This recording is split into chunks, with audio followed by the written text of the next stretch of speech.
Masechet Gittin Daf Yud Gimel. On commence, Bezrat Hashem, là on s'était arrêté, où le Rabbi Meir Tenach Eved Cohen. Dans la 6e ligne, on a vu que selon Rabbi Meir, c'est un inconvénient pour le Eved de se libérer. Rabbi Meir s'était expliqué, s'il était l'esclave d'un Cohen, il avait le droit à la Trouma, quand il se libère, ça l'interdit la Trouma. Donc il perd de ça, c'est un inconvénient pour lui. La Gemara demande, ou le Rabbi Meir, Tenach Eved Cohen, ça va pour un esclave de Cohen, je comprends effectivement pour lui, c'est un inconvénient de se libérer parce qu'il a perdu la Trouma. Eved Israël Maïka le Memar, qu'est-ce qu'on a à dire pour un Eved en Israël?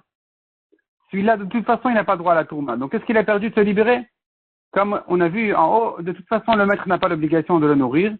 Il peut lui dire, soit il pourrait lui dire d'après un avis, tu travailles sans que je te nourrisse, soit au moins il peut lui dire, tu te gardes ton salaire. Donc de toute façon, à se libérer, il n'a plus rien à perdre parce que le maître n'est pas engagé à le nourrir. Donc qu'est-ce qu'on a à dire maintenant pour un Eved d'Israël qui de toute façon n'a pas le droit à la Trouma? Qu'est-ce qui lui reste à gagner d'être Eved? Répond la Gemara Rabbi Shmuel bar Rabbi Yitzchak. En se libérant, ça l'interdit de se marier, d'avoir des rapports avec une Shifra Knanit, avec une servante. La Gemara dit Adraba, et qu'est-ce qu'il a gagné?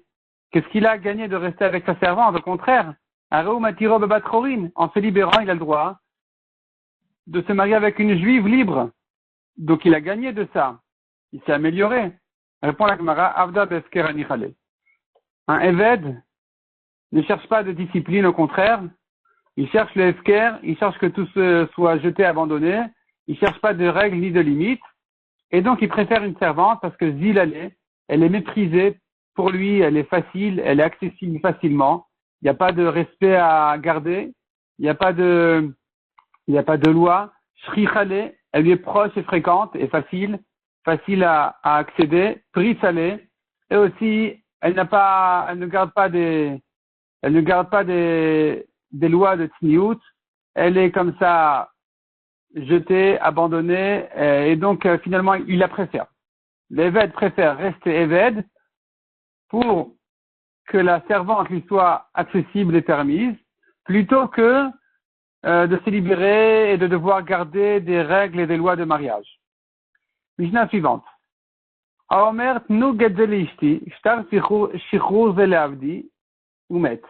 dit, donnez ce guet à ma femme, donnez ce shtar pour libérer mon esclave, et il est mort avant qu'on lui donne. On ne donne pas après la mort.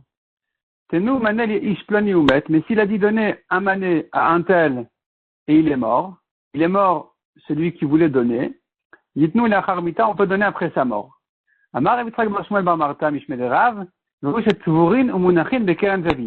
s'agit que le mané était déjà en bourse, gardé dans un coin, et cet argent-là, il a dit donnez-le à un tel, c'est ça qu'on doit donner après sa mort. Le Mayaskina, de quoi il s'agit, demande la Gemara. Il est Mabébari. S'il était en pleine santé quand il a dit donner à un tel. Kitzvurin Mayave. Qu'est-ce que ça peut bien faire? Que l'argent était déjà réuni et mis de côté. Halomachach. En quoi ça peut aider? En quoi ça peut permettre de le donner après sa mort? Il a dit de son vivant, en pleine santé, il a dit donner à un tel. Il est mort ensuite. Le un tel en question n'a rien acquis. Halomachach, il n'a pas fait de Meshicha, il n'a pas fait de Kinyan. Il n'a pas fait d'acquisition en tirant, en prenant l'argent. Donc c'est pas à lui. Et donc comment on peut donner après sa mort? Ça appartient aux héritiers maintenant, c'est fini. On n'a plus besoin de donner, on ne devrait plus donner après sa mort s'il n'a pas acquis du vivant. Donc puisqu'il a dit ça quand il était en pleine santé, il aurait fallu faire un Kinyan normal, ce qui n'a pas eu lieu. Donc pourquoi donner après sa mort? Ve'ela beshriv mera. Non, il faut dire qu'il était malade quand il a dit ça. Il a dit en tant que malade, donner à un tel un mané. C'est pour ça que, même si ça n'a pas été donné de son vivant, on donne après sa mort du moment que l'argent était déjà réservé de côté. Parce qu'il faut obéir à l'ordre du malade. La Gemara demande, Maïria Tsuvurin, pourquoi on a besoin de parler dans ce cas-là d'un cas où l'argent était déjà mis de côté? Kien Tsuvurin Nami. Même si c'est pas mis de côté, Deakai Malan, délivré Shrivmera. nous tenons que les paroles d'un malade, Kirtuvim Vekim Sorin Dam, c'est comme si c'était écrit et transmis déjà. Donc il faut obéir aux demandes du malade et faire après sa mort ce qu'il a demandé, peu importe si l'argent était déjà mis de côté ou pas. Répond la Gemara, première réponse. Amar Rav Zvi de l'Olam et Bari, il s'agit qu'il était en bonne santé. Donc de Ravuna Amarav, d'Amar Ravuna Amarav, et lui il pense comme Ravuna Amarav qui a dit, Manel biadra, Manel biadra. Reuven, il dit à Shimon, tu me dois un mané, j'ai un mané dans tes mains. Neulo le ploni, donne-le à Lévi. Bemamad shloshtan, si les trois sont présents ici, Reuven, Shimon et Lévi, Kana. Lévi a acquis le mané, automatiquement par la parole de Reuven. Donc c'est de ça qu'il s'agit ici. Il s'agit qu'il n'y avait pas besoin de Kinyan, malgré qu'il était en bonne santé quand il a dit donner à un tel, parce que des fois, quand il dit donne à un tel, c'est acquis immédiatement. Comment ça? Dans ce cas-là, où les trois personnes étaient là, Reuven, Shimon et Lévi. Reuven dit à Shimon, ce que tu me dois, donne-le à Lévi. Lévi a acquis. C'est pour ça qu'on a dit ici que puisque l'argent est mis de côté, alors c'est un gage qui est déjà reconnu. Alors ici, Lévi a acquis ce gage-là dès que il lui a dit, Reuven à Shimon, de le lui donner. Et là, même quand il a dit ça de son vivant en pleine santé, il faut l'obéir même après sa mort. Si ça n'a pas été donné de son vivant, il faudra donner après. Parce qu'il a déjà acquis. Rav Papa Amar, deuxième réponse, Lola Meshriv Mera, il s'agit, non, il était malade. On a demandé, mais s'il était malade, pourquoi j'ai besoin que l'argent soit déjà mis de côté? Ou Keidach de Rav, il pense comme l'autre halakha de Rav qui a dit, Damarav Shriv Mera Shamar, Tenu Mané le Ploni, Minechasai. Un malade qui a dit, donnez un mané à un tel de mes biens, s'il a dit mané zé, donnez-lui ce mané-là, notnin, on lui donne. Même après sa mort. Mané stam en notnin. Mais s'il a dit donner un mané, sans préciser lequel, on ne donne rien. Pourquoi? On craint qu'il avait l'intention de donner un mané qui est caché quelque part, qui est enterré quelque part. Et donc le mané maintenant qu'on va lui donner, c'est pas le mané qu'il voulait donner, donc on ne lui donne rien. C'est pour ça que quand on a dit qu'il s'agit, dans notre Mishnah, qu'on donne après sa mort, il s'agit que c'était un mané qui était déjà reconnu de côté. C'est parce qu'on pense maintenant comme Rav qui a dit que si le mané n'est pas reconnu, on ne lui donne rien après sa mort, de peur qu'il avait l'intention de donner un mané enterré quelque part. La Gemara conclut et dit la lacha est qu'on ne craint pas qu'il ait eu l'intention de donner un mané inconnu enterré quelque part. Donc s'il a dit donner un mané, on le donne. On le donne, peu importe s'il a dit ce mané ou un mané, on ne craint pas qu'il avait l'intention sur un mané inconnu, et on lui donne de toute façon le mané. Rav Papa Maïtam à la marque Ravzvi. La Gemara maintenant commence à analyser la marloquette de Rav Papa et Ravzvi. Rav Papa, qui a dit qu'il s'agit ici que c'est un malade. Il a dit ça en tant que malade, et qu'il faut reconnaître le mané pour le lui donner après sa mort. Donc pourquoi est-ce que Rav Papa n'a pas voulu dire comme Rav Zvid, qui a interprété le cas ici de la Mishnah devant les trois personnes, Reuven, Shimon et Lévi, quand il lui dit ce que tu me dois donner à un tel? Pourquoi Rav Papa n'a pas voulu dire comme ça? Ou là on aurait eu raison de dire qu'il s'agit d'un cas où l'argent est reconnu, c'était un gage, une bourse reconnue, et c'est là on a dit qu'il a acquis le troisième, Lévi. On tourne la page, je réponds à la Gemara, Kassava Rav Papa il pense que Kiyama Rav, que Rav a dit qu'on peut donner au troisième, à Lévi, à la troisième personne, l'osna bemidga ve l'osna bepikadon. Peu importe si c'est un prêt ou un gage, dans tous les cas, quand Reuven dit à Shimon, tu me dois un mané, donne-le à Lévi, peu importe si le mané a déjà été dépensé, comme un prêt, ou qu'il s'agit d'un gage qui est gardé quelque part, quand il le dit, donne-le à Lévi, Lévi a acquis. Donc, puisque Rav Papa pense comme ça, il ne pouvait pas interpréter notre Mishnah dans ce cas-là, parce qu'on a dit que dans notre Mishnah, il s'agit qu'il faut que l'argent soit reconnu quelque part, soit mis de côté. Or, si c'est le kinyan ici de Mahamad Shloshtan, de devant trois personnes, alors ici, on n'a pas besoin on n'a pas besoin de dire que l'argent a été reconnu quelque part.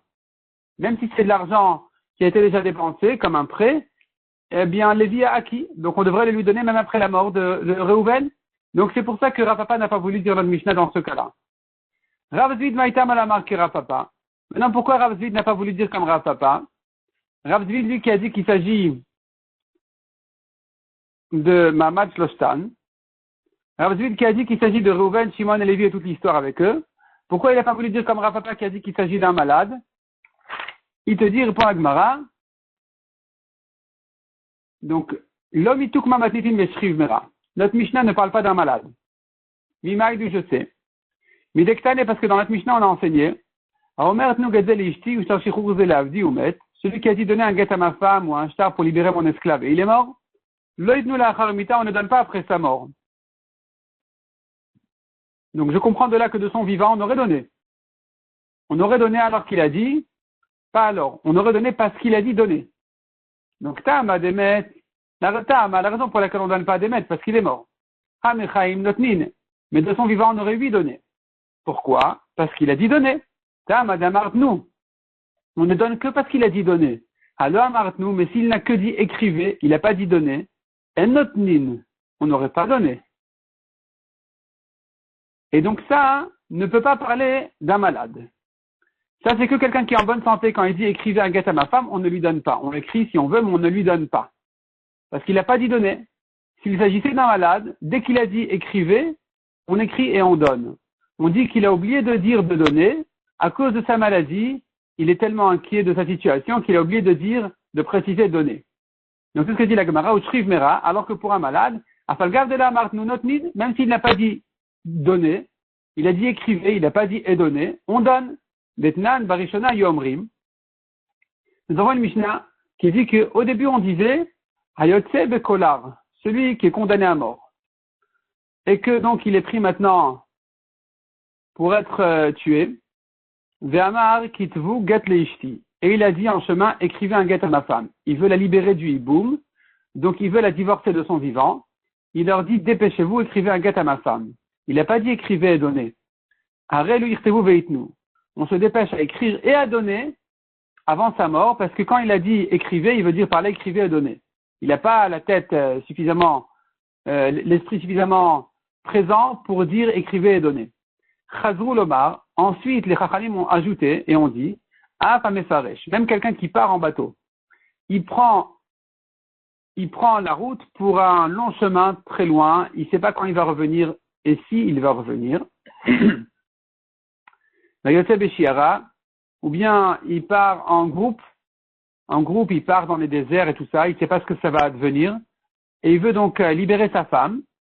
Alors il dit écrivez un guet, lui aussi, il n'est pas suffisamment présent d'esprit pour se souvenir de dire écrivez et donnez. Quand il a dit écrivez, ça veut dire donner. Rabbi Shimon Shezuri Omer, Afametsukan, même un malade qui a dit écrivez, on écrit et on donne. Donc notre Mishnah qui a dit qu'il a dit donner, alors après sa mort on ne donne pas, de son vivant on donne, ne parle pas d'un malade. Parce que s'il s'agit d'un malade, pourquoi il faut dire qu'il a dit donner? Même s'il a dit écrivez, c'est suffisant pour un malade, pour écrire et donner. De là, on voit que notre Mishnah ne parle pas d'un malade. C'est pour ça que la Gemara dit, c'est pour ça que Rav Zvid n'a pas voulu dire comme Rav Papa qui a dit interpréter notre Mishnah dans un malade. Malkifla Rabashi. Rabashi l'objecte Ouman nemalan de matnitin Rabbi Shimon Shezuri. Qui te dit que notre Mishnah elle pense comme Rabbi Shimon Shezuri, qui dit qu'un malade, dès qu'il a dit écrivez, on donne. Dilma Rabanani, peut-être qu'elle va pas comme Rabbi Shimon, elle va comme Chachamim, qui pense que le malade, puisqu'il n'est pas traîné maintenant pour le tuer, il est malade, il a quand même suffisamment de présence d'esprit de dire écrivez et donner, et donc s'il a dit écrivez, c'est pas suffisant. Ça c'est Rabbi Shimon Shezuri qui a dit même le malade. Les Chachamim pensent que pour le malade, il faut qu'il dise donner. Peut-être que notre Mishnah elle parle d'un malade, et elle ne pense pas comme Rabbi Shimon, elle pense comme les Chachamim, que même le malade doit dire donner, et que c'est pour ça que de son vivant on donnerait. Donc finalement, Ravasi dit, c'est pas évident de prouver de notre Mishnah qu'il ne s'agit pas d'un malade. Donc on pourrait en fait revenir à Rav Papa qui a dit que dans notre Mishnah il s'agit d'un malade, et que pour le malade, dès qu'il a dit donner, on donne tant qu'il est vivant, après sa mort, on donne pas, s'il n'a pas dit donner, on donne pas même de son vivant, et dans le cas donc de donner un mané à un tel, puisqu'il est malade, on donne, mais à condition que le mané soit reconnu. Comme on a dit, si le mané n'est pas reconnu, on craint qu'il a voulu donner un mané enterré, et donc on ne donne pas. Ça, c'était Rav Papa. La Gemara reprend les paroles qu'on a vues. Goufa Amaravuna Amarav. La Gemara reprend cet enseignement-là de Rav qui a dit Maneli biadra, tu me dois un mané, j'ai un mané chez toi. Teneu loliploni, donne-le à un tel, de mamad shloshtan kana. En présence de 3 personnes, il a acquis. Amar Rabba mistabramite de Rav de Pikadon. Rabba dit, Amar Rabba, mistabramite de Rav de Pikadon. Rava dit que la logique est d'interpréter les paroles de Rav dans un Pikadon, dans un gage. Dans un gage, puisque le gage il est prêt entre ses mains de Shimon, alors puisqu'il est présent, alors Lévi l'a acquis. Aval bemil vélo. Mais si c'est un prêt qui a déjà été dépensé, alors il n'y a plus d'argent ici devant nous. Comment Lévi peut acquérir de l'argent en l'air? Si Rouven dit à Shimon rembourse à Lévi, c'est pas encore acquis. Tant que c'est arrivé entre les mains de Lévi, c'est pas acquis. Ve'elokim, et je jure, dit Rava, Amar Rav afilu bemilvé, que Rav, il est allé plus loin que ça, et il a parlé même d'un milvé, même d'un prêt. Quand Rouven dit à Shimon, le prêt que tu me dois rembourser à Lévi, Lévi a acquis instantanément. Itmar Nami, et ainsi nous avons appris aussi que Amar Shmuel Mishme de Lévi, milvé li beadra, j'ai un prêt entre tes mains, teneu loliploni, donne-le à Lévi, à un tel, de Mamad Shloshtan Kana, en présence des 3, il a acquis. Vetamamai, quelle en est la raison? Quel est ce kinyan? C'est quoi ce kinyan à part la parole? Comment est-ce qu'il peut acquérir comme ça? Amar Amar Naasa Keomerlo, c'est comme s'il lui avait dit Bishat Matan Maot, au moment du prêt. Depuis longtemps déjà, quand il avait prêté l'argent Reuven à Shimon, c'est comme si Shimon disait à Reuven, écoute, tu me prêtes de l'argent, et donc, Shabbat Nalach, Ledidach, je suis engagé à toi, et à tous ceux qui viennent en ton nom. Donc si maintenant, plus tard, Reuven dit à Shimon, tu sais quoi, ne me rembourse pas à moi, rembourse à Lévi. C'est comme si Shimon s'était engagé depuis le début, quand il avait reçu l'argent, de le donner à Lévi. Et donc, Lévi a acquis. Il a acquis parce qu'il y a ici un kinyan, dès que Shimon il a reçu l'argent, il s'était engagé à donner pour ceux qui viendraient au nom de Reuven, qui se trouve que c'est Lévi. Alors, Rabassi la mémare. Rabassi demande à Mémar, si c'est ça la raison de la halakha, alors comment tu feras dans le cas où Lévi n'était pas encore né au moment du prêt? La me'ata. Si c'est comme ça, alors regarde dans le cas où Hikna le Noladim, Reuven dit à Shimon, n'est-ce pas que je t'ai prêté de l'argent il y a 30 ans? Regarde, il y a monsieur Lévi qui a 20 ans aujourd'hui, donne-lui l'argent, rembourse-lui l'argent. De l'Ohavu Bishat Matan Maot, Lévi n'était pas là au moment du prêt. Shimon n'a pas pu s'engager pour un Lévi qui n'existait pas. Achinami de Lokanu, est-ce que tu vas dire d'après cette raison-là que Lévi n'a pas acquis? Parce que c'est un homme qui n'est pas Balaolam. La Gemara dit, même selon Rabbi Meir qui a dit, Adam Makne Davar Shelo Balaolam. Un homme peut acquérir à son ami quelque chose qui n'est pas encore arrivé au monde. Il dit par exemple, je te vends les dates de mon palmier qui vont arriver dans 6 mois. Il peut le faire. Pour Rabbi Meir, il peut le faire. Un ami les davar sheshno ba'olam, à condition qu'il les donne, ces dates-là, à quelqu'un qui se trouve sur terre. Aval les davar sheshno ba'olam, lo. Mais s'il les donne à quelqu'un qui n'est pas encore là, il ne peut pas. Donc ici, Lévi n'était pas encore au monde quand Shimon s'est engagé à Reuven de donner à tout celui qui viendrait en son nom. Et donc finalement, quand Reuven plus tard il dit à Shimon, donne à Lévi, rembourse à Lévi, quel est le kinyan de Lévi? Comment est-ce que Lévi a acquis cet argent? Et la Maravashi répond à Gemara, il faut trouver une autre raison. Be'ayana, pour ce plaisir que Shimon obtient, de Kamishtanyale, que ça se transforme pour lui, ben milve yeshana le milve chadasha, d'un ancien prêt à un nouveau prêt, Gama o meshabid nafshe, il se met entier de s'engager au nouveau prêt. C'est-à-dire comme ça. Quand Reuven dit à Shimon, tu me dois de l'argent, Shimon a son cœur qui commence à battre. Il dit, oui, c'est vrai, je lui dois de l'argent, comment je fais? Et Reuven lui dit, tu sais quoi? Rembourse à Lévi. Shimon commence à se soulager, il se dit, bah, si c'est Lévi, alors maintenant je recommence à zéro. Ça va, je pourrais commencer à traîner un peu avec Lévi, il va me laisser un peu de marge. Ce plaisir-là, ce soulagement-là qu'il a, l'engage. Il s'engage en échange de ce soulagement. Il a gagné un plaisir, en échange il s'engage. Donc il y a ici quelque chose, il y a eu ici un transfert, il y a ici quelque chose en échange de quelque chose. Et ça c'est un kinyan, c'est un bon kinyan, donc Lévi a acquis. La Gemara même ça, elle n'accepte pas cette raison non plus. Alors Unamar a dit à Ravashi, Et la meata d'après ça. Kegon, Hane de Bar Eliashiv. Regarde cette famille-là de Bar Eliashiv.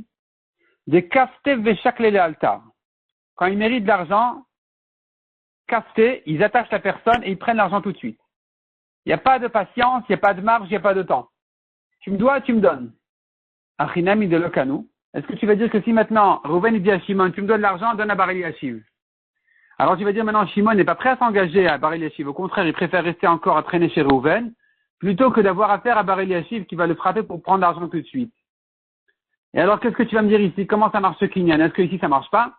De Chitema Achinami, si tu veux dire oui, effectivement, ça marche pas. Imken Atata de Zarecha les Shiurin, il se trouve que tes halachot, elles sont transmises aux mesures. Des fois oui, des fois non, des fois plus, des fois moins. Comment on peut faire des halachot comme ça? Et la Mamar Zoutra, la Gemara dit donc cette raison-là ne tient pas non plus. Et la Gemara dit comme ça, donc finalement, la Mamar Zoutra, Hanet Latmile, ces trois choses-là, il y a trois halachot, que Shavinu Rabbanan Kilcheta Belotama. Les Chachamim les ont fait comme des halachot sans raison. Les raisons ne sont pas très claires, c'est pas très convaincant comme raison, mais c'est comme ça l'halakha, comme si c'était une halakha le Moshe Misinaï. Quelles sont les trois halachot? Chadaha, une halakha c'est celle-ci, de dire qu'en présence de trois personnes il a acquis Lévi, on n'a pas vraiment de raison suffisante. On a repoussé toutes les raisons. Vidar, deuxième halakha, Damar Avidamar Shmuel, à côté de Konechasav Liishto, un homme qui a écrit, a donné pour après sa mort tous ses biens à sa femme, disons de son vivant, parce qu'on ne peut pas donner après sa mort. Mais en tout cas, il veut donner tous ses biens à sa femme. Loasa et la putrupia. Sa femme ne touche rien. Elle n'est que responsable de ses biens. Et ça, c'est à nouveau une halakha sans raison. Il a tout donné? Non. Elle n'est que responsable. Elle a les droits de s'en occuper, mais pas plus que ça. Comme un poutroupous. Rachid dit, Esker bedin esker. C'est une halakha qui n'a pas de raison suffisante. C'est une takana que les chachamim ont fait. Le bedin a le pouvoir de faire avec les biens d'un homme ce qu'ils veulent. Ils peuvent décider, cet argent-là passe d'un tel à un tel. Pourquoi? Parce qu'on a décidé. Donc ici aussi, cet argent-là, c'est bien, la femme aurait dû l'hériter. Le bedin ont décidé, non, ça descend aux enfants. Et la femme ne touche rien, elle n'est que responsable. Veidach est le troisième halakha. Damar Rav Chananya Amasi Isha Livno Gadol, le Baït Knao. Celui qui a marié une femme à son fils grand, dans une maison, le fils a acquis la maison. C'est-à-dire que, il a marié dans une maison de mariage, qui appartenait au père, qui était vide complètement de meubles, de tout ce que tu veux. Et le fils s'est marié là-bas, donc il a passé là-bas la nuit, la semaine. Le fils a acquis la maison.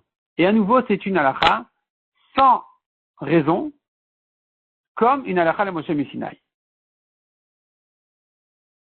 Tosfot dit, quand on dit sans raison, ça veut dire sans comprendre comment ça marche le kinyan. Mais la raison de cette takana, on la comprend. On sait pourquoi les chachamim ont dit ça. Tosfot dit comme ça. Tosfot dit Buramatril Keil Cheta Belotam. Comme une halakha sans raison, dit Tosfot, Perouche, Ma Shemo'il Liknot. On n'a pas la raison de connaître le système du kinyan. Aval, Tam Yesh. Mais, il y a bien sûr une raison, Lama Tikno Chachamim. Pourquoi les chachamim ont décidé cette takana-là? Pourquoi ils ont décidé que ça se passe comme ça? Alors, Tosfot explique quelles sont les raisons. Mahamad Shloshtan, le premier kinyan en présence des trois personnes, Tiknu Sholoistach Lituach Velasot Kinyanim. C'est parce que puisqu'ils sont déjà les trois ici présents, les chachamim n'ont pas voulu qu'ils se fatiguent à rechercher à faire des kinyanim, donc on a dit ça y est, ils sont tous les trois ici, il a qu'à lui dire et l'affaire est terminée, l'affaire est réglée.